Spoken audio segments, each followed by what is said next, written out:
और दोस्तों तो स्वागत है आपका मेरे इस यूट्यूब चैनल में। तो आज हम पढ़ने वाले हैं एग्रीकल्चर, जिसे हिंदी में हम बोलते हैं कृषि। तो कृषि किस प्रकार से देश पर आत्मनिर्भरता करती है और किस प्रकार से कृषि होती है और कौन-कौन सी इसमें फसल होती हैं, उनके प्रकार पढ़ेंगे हम।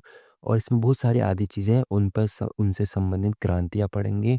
तो इस वीडियो में हम इसको पूरा करेंगे। तो आइए शुरू करते हैं। तो पहला देखिए हमारा टॉपिक जो है वो है कृषि, जिसे हम इंग्लिश में बोलते हैं एग्रीकल्चर। तो ये होता क्या है ये समझो। एग्रीकल्चर शब्द की उत्पत्ति लैटिन भाषा मतलब जो बाहर की भाषा 2 शब्दों से हुई है। एग्री अर्थात जिसे हम मृदा बोलते हैं सॉइल, तथा कल्चर, कल्चर मतलब किसी का जो कल्चरेशन होता है। तो ये 2 चीज़ों से मिलके बना हुआ है। फिर कह रहा है यदि खाद्यान्नों का सुरक्षित संग्रह सुनिश्चित करना हो तो कटाई के समय उनमें कितने प्रतिशत से अधिक आर्द्रता नहीं होनी चाहिए। मतलब एक लिमिट होती है आर्द्रता की कितना 14%। तो इसमें एक लिमिट होती है कि अगर 14% तक या इससे अधिक अगर इसमें उसमें आर्द्रता हुई तो फसल अच्छी नहीं मानी जाती। ठीक है। तो आइए आगे शुरू करते हैं। देखिए, इसके बाद हम पढ़ेंगे भारत में ऋतु आधारित जो प्रमुख फसलें या उनके प्रकार हैं वो कौन-कौन से हैं? तो यहाँ पर लिखा है भारत में ऋतु आधारित फसलें बुआई की अवधि। पहली फसल जो आती है हमारी आती है रबी फसल। तो इसमें कौन-कौन सी ऐसी फसलें हैं रबी फसल के अंदर जिसे हम बोलते हैं शीतकालीन फसल भी हम इसको बोलते हैं। अब इसमें आती हैं गेहूँ, जौ, चना, मटर, सरसों, मसूर, राई, आलू।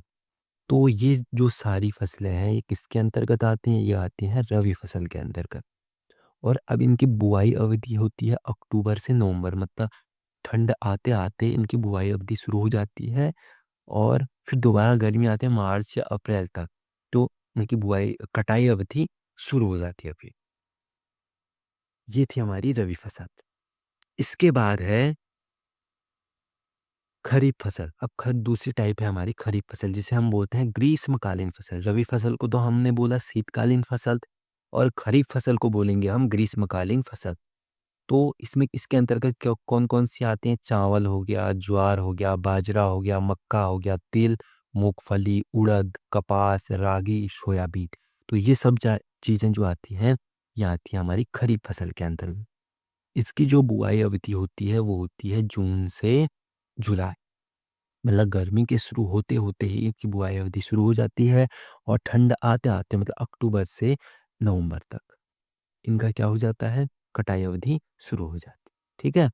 इसके बाद हम आते हैं तीसरी जो हमारी फसल है, उसे बोलते हैं हम जायद फसल। ठीक है?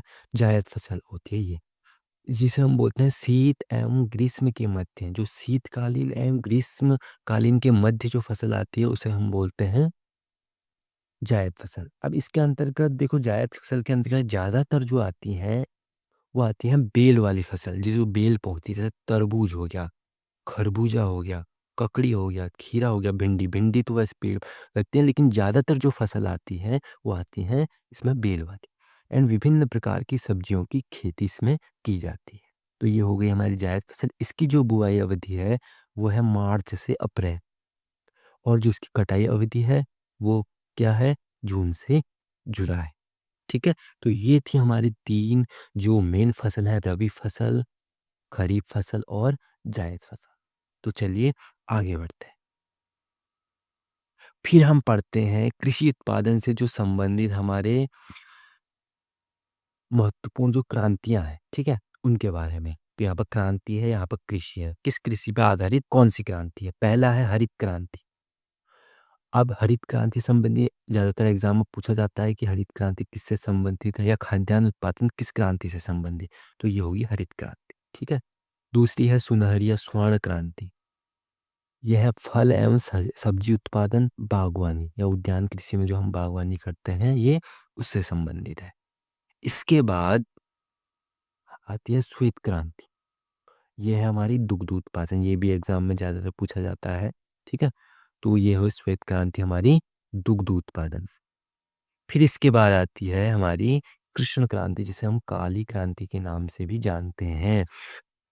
ये खनिज तेल पेट्रोलियम के क्षेत्र में जो भी हमारा खनिज तेल होता है या पेट्रोलियम जो हम निकालते हैं, तो उस क्षेत्र में जितने भी जो आत्मनिर्भरता क्षेत्र हैं, तो उनसे संबंधित ये कृष्ण या काली क्रांति कहलाती है।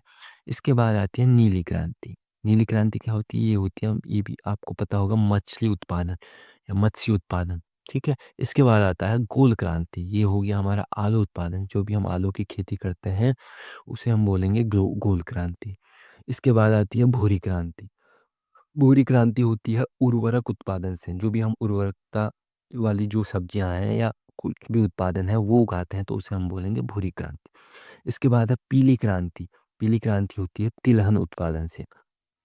तिलहन की खेती करने वाले को क्या बोलते हैं? पीली क्रांति। इसके बाद है रजत क्रांति। आपने सुना ही होगा, अंडा उत्पादन। इसके बाद आती है हमारी इंद्रधनुष क्रांति। ये बहुत मेन है, ये एग्जाम में ज्यादातर पूछा जाता है। कृषि संबंधी समग्र क्रांति, नवीन कृषि, जो नवीन का मैं आपको कहने का मतलब जो नई कृषि स्टार्ट करता है, मतलब नई कृषि को जन्म देता है, उसे हम बोलेंगे इंद्रधनुष क्रांति। अगला है अमृत क्रांति। नदियों को जोड़ने की योजना, जैसे एक नदी को दूसरी नदी से हम जोड़ देते हैं, पानी वेस्ट न जाए करके, एक नदी इधर से एक नदी उधर से, तो दोनों को मिलके एक साथ बहती हैं, तो उसे हम बोलते हैं अमृत क्रांति। इसके बाद है सदाबहार क्रांति। कृषि उत्पादन को दोगुना करना। दोगुना करने का मतलब है ज़्यादा फसल उगाना।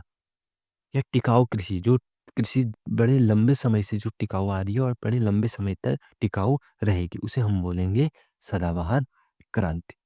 ठीक है। इसके बाद आती है हमारी गुलाबी क्रांति। गुलाबी क्रांति होती है प्याज उत्पादन एंड झींगा मछली। अब देखो, मछली उत्पादन अलग था, वो था हमारी नीली क्रांति। और यहाँ पर झींगा मछली बोला है, तो ये मछली की एक प्रजाति होती है झींगा, तो ये उसके उत्पादन में कौन सी हो जाएगी? गुलाबी क्रांति। और प्याज उत्पादन में भी गुलाबी क्रांति। अगला लास्ट है हमारा लाल क्रांति। लाल क्रांति होती है मांस एवं टमाटर उत्पादन। तो लाल क्रांति किससे संबंधित है? ये है हमारी मांस एवं टमाटर उत्पादन। ठीक है। तो ये थी हमारी कृषि पर आधारित क्रांतियाँ, और कृषि क्या होती है, और कृषि पर आधारित कौन-कौन से प्रकार की जो फसल है, वो आज हमने इसमें चर्चा कर ली है। तो थैंक